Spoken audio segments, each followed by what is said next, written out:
Hey, so have you ever had a spool show up like this that you wanted to use in your AMS unit?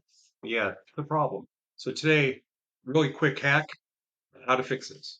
So I'm going to do this with an empty roll and then I'll show you on a full roll. So not all cardboard spools work. So you have to guess.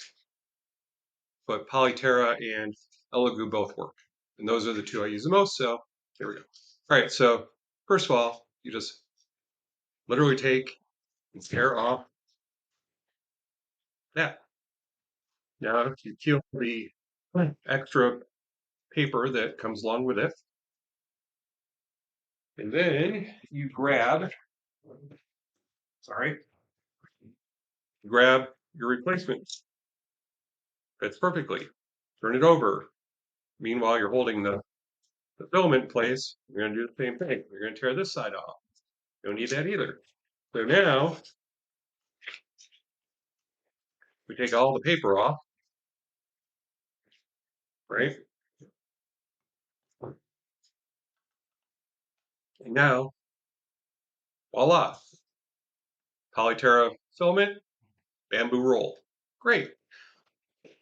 Easy with an empty roll, right? Got this one. Not a lot on here.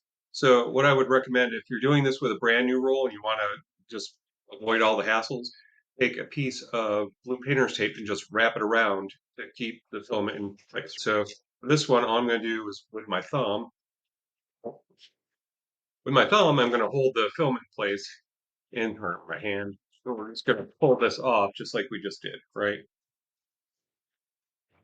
The key is to keep all the filament on the spool.